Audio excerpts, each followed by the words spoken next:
News top 9 में आपका स्वागत है। मैं हूं आपके साथ प्रीति रघुनंदन। रूस यूक्रेन युद्ध की खबरों में आज बात करेंगे पुतिन को मारने की कौन कर रहा है साजिश और चासिव यार में यूक्रेन के दावे का सच क्या है। इसके अलावा देखेंगे रूस की यूक्रेन के खिलाफ नई रणनीति क्या है और ज़ेपोरिजिया में न्यूक्लियर प्लांट पर IAEA ने क्या कहा है। पुतिन के खिलाफ बड़े विद्रोह की खबर है। दावा किया जा रहा है कि पुतिन की हत्या की साजिश रची जा रही है। पुतिन के विरोधी इलिया पुनोमारोव ने एक अखबार में दिए इंटरव्यू में ये दावा किया है। उन्होंने कहा है कि रूस के भीतर हजारों लोग पुतिन विरोधी आंदोलन में शामिल हैं। यूक्रेन की सेना ने दावा किया है कि बाखमुत के पास चासिव यार शहर से रूसी सैनिकों को बाहर निकाल दिया गया है। उधर रूस का दावा है कि उसने शहर के पास एक कम्युनिकेशन टावर को ध्वस्त कर दिया है और उसकी सेनाएं आगे बढ़ रही हैं। चासिव यार पूर्वी यूक्रेन में है। इस इलाके में अवदिव्का पर रूस कब्जा कर चुका है। रूस ने ब्लैक सागर से लेकर भूमध्य सागर तक बड़ी तैनाती की। ब्लैक सी अज़ोव सी में 10 रूसी वॉरशिप तैनात किए गए हैं। इसके अलावा रूस की 3 कैलिबर मिसाइल कैरियर भी भेजी गई है। भूमध्य सागर में भी रूस ने अपने 2 वॉरशिप तैनात किए हैं।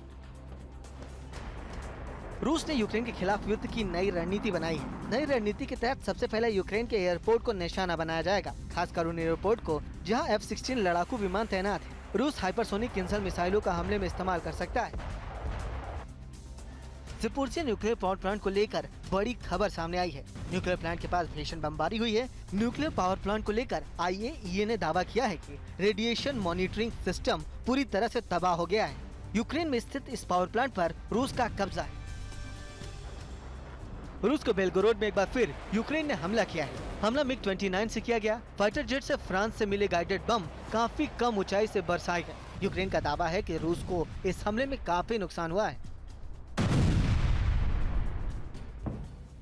पूर्वी यूक्रेन में आमने सामने की जंग की खबर सामने आई है। यूक्रेन रूस के कब्जे वाले इलाकों को छुड़ाने की कोशिश में है। यूक्रेन का दावा है कि हमले में रूसी बेस को भारी नुकसान हुआ है। पूर्वी यूक्रेन में रूस का कई इलाकों पर कब्जा है। रूस नए इलाकों की तरफ बढ़ रहा है। रूस के साथ तनाव को लेकर पोलैंड ने अपनी सेना को मजबूत करने की तैयारी शुरू कर दी।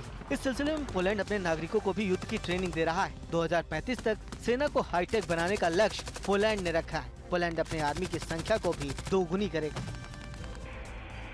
रूस ने अमेरिका को बड़ी चेतावनी दी है। रूस ने कहा है कि ब्लैक सी के ऊपर अमेरिका का टू-ही ड्रोन का उड़ना ठीक नहीं है। इससे अमेरिका के साथ सीधा विवाद हो सकता है। हाल ही में क्रीमिया पर यूक्रेन के हमले को लेकर रूस ने अमेरिका पर साजिश रचने का आरोप लगाया था।